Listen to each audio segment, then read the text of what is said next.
Good morning, children.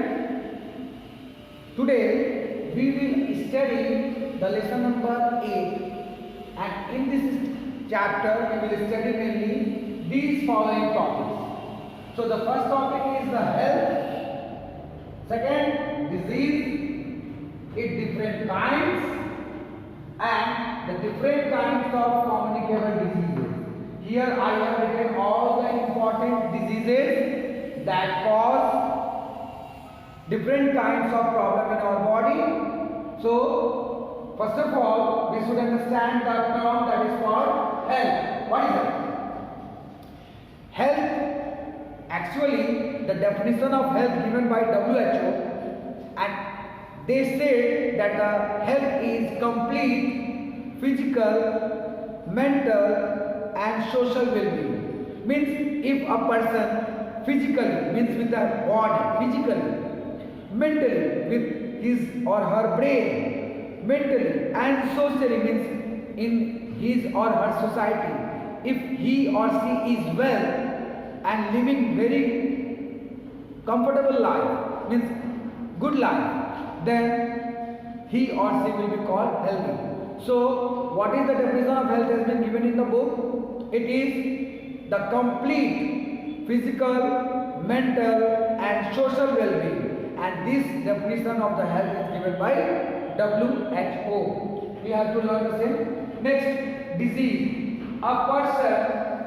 When a person move from his comfort zone to another discomfort zone, means if a person have some physical problem in its small part of the body, or whole body get disturbed due to any kind of germs or any kind of problem, so this is called the disease. Means when a person depart from his comfort zone of the physical health to the discomfort zone of the physical health, then it is called disease. I hope you understood. There are two kinds of diseases. It has been mentioned. First is communicable disease, those diseases that are transferred from one person to another person, means from an unhealthy person to a healthy person. So when a disease moves from an unhealthy person to a healthy person, there might be some, or there may be some germs that carry the disease causing symptoms from one person to another person. So these germs communicate between the two persons. That's why the name of the disease got here communicable disease, and that communicable disease is caused by the germ. So when the germs move from you can say unhealthy person to a healthy person, then this is called the communicable disease, and this is actually caused by the germ. So the disease causing germs are called pathogen. They are also named as pathogen. Now another topic that is called non-communicable disease. In our body, many of the people, or we also, have several kinds of disturbance in our body. Suppose hypertension, coronary heart disease, diabetes and different kinds of diseases that the person or human being suffer with. So these diseases are actually caused due to the malfunctioning of our internal organ or the metabolic dysfunctioning, and this kind of disease are called non-communicable disease, because these diseases are not actually caused due to germs. They are caused due to malfunctioning of any organ or any body part. Understood? So they are called non-communicable disease. I hope you understand. Now, in our today's class, we will focus mainly about the different kinds of communicable disease, means those diseases that are caused by germs. So first of all, this is influenza. What is influenza? Influenza is a disease that caused by influenza virus. It is caused by influenza virus, and these germs mainly affect the respiratory system of our body. There is a redness of eyes, headache, nausea, vomiting, swelling of the throat, coughing, sneezing, running noses. So this is the very common symptom. Coughing, sneezing, running noses, tears from the eyes, headache, redness. These all are the very common symptoms of the influenza. And most important is most important are the prevention. So what are the preventive measures? First of all, if there is some patient just beside you or in front of you, you should close your nose and mouth with the help of the mask. You should not come in contact with that kind of person, because that kind of person is spreading a lots of virus from their nose, from coughing and sneezing, from their touch also. So you should protect yourself from there, and if needs, you should not go or sit with that particular kind of patient. I hope you understood the influenza. Now we will talk about dengue.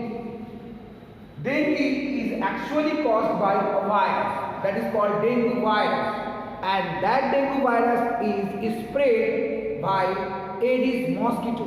Actually, Aedes mosquito bites the infected person, and from their blood they take the germs in their mouth, and when they bite another healthy person, that germs or that virus is poured out or poured into the bloodstream of that particular healthy person, and in this way the healthy person gets infected by the dengue virus. So dengue is caused due to dengue virus.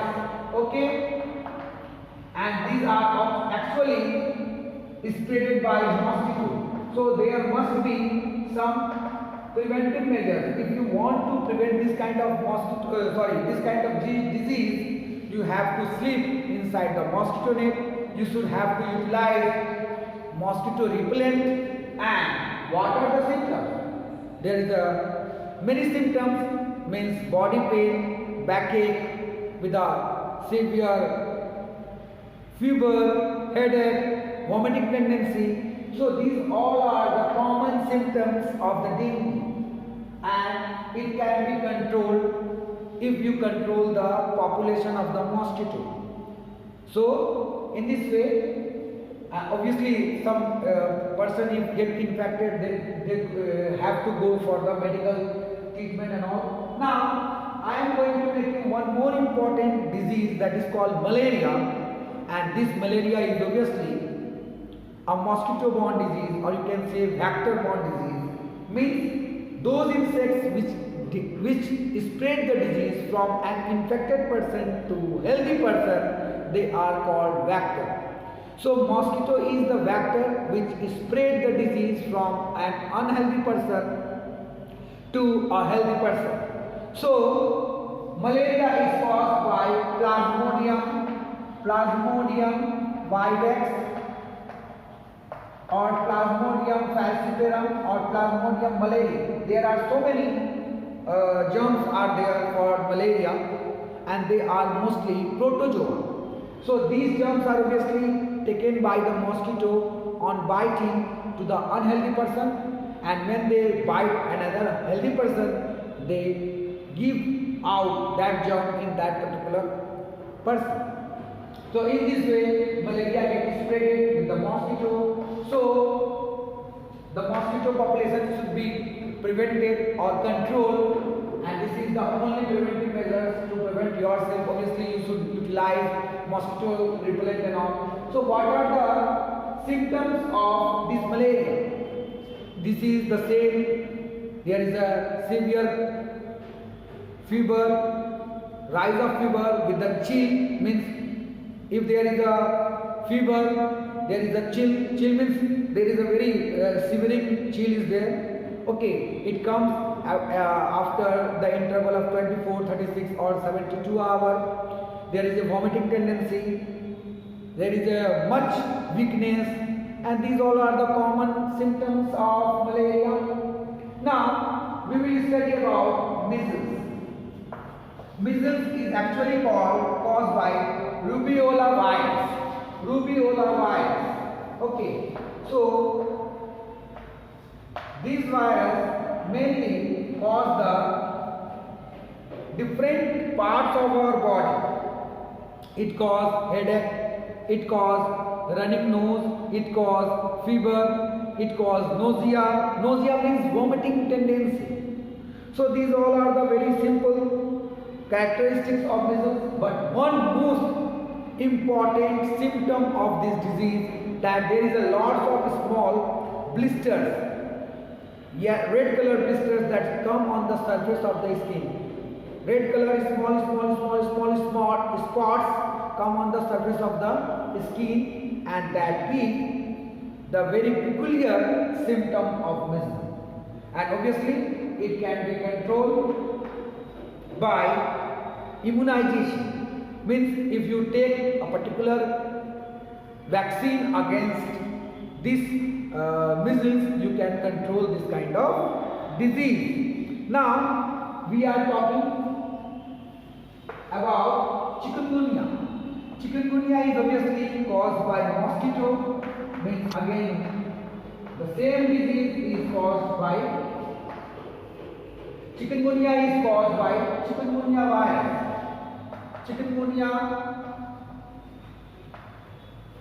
Chikungunya virus, and this virus mainly cause the fever, headache, and many more symptoms. But most important is the weakness of the body. Means the person do not properly get strength to walk and all, and the health deteriorate very fastly. Okay, so how can you control this chikungunya? What is the different preventive measures to control the chikungunya? Similarly, as you control the dengue and the malaria, you can control the chikungunya, because this virus is spread by mosquito. I hope you understood. Now, AIDS. You need to learn the full form of the AIDS. It has been given in the book. Acquired immunodeficiency syndrome. And this disease is caused by a virus that is called HIV, immunodeficiency virus. And this virus is spread this virus is just communicate or spread it from one person to another by different kinds of needles. If the same needle is utilized by an infected person and then by a normal person or healthy person, the virus from the infected person move to the healthy person with that the needle. Which needle? Syringe.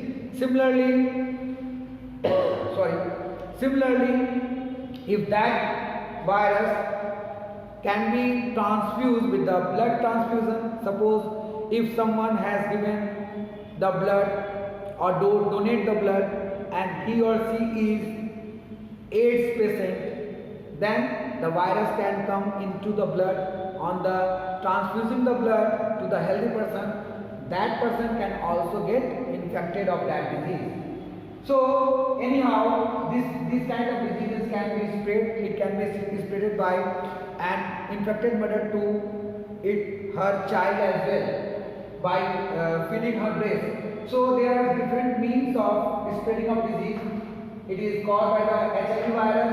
Now, what is the symptom? The most important symptom is the deficiency of immune system just deteriorate. Means immune system is not working properly. That's why any kind of germs, either be of common cold or some other germs, cannot be properly controlled by our immune system, means by our WBC. And in this way, we are, or those persons which are already infected by HIV, have different kinds of infection in their body. And in this way, their body deteriorate very fast and they are just coming to die very soon. In this way, their life is decreasing very fast. Okay. So these all are the So what are the different preventive measures? First of all, we should not take any kind of used syringe. We should take care while transfusion of the blood.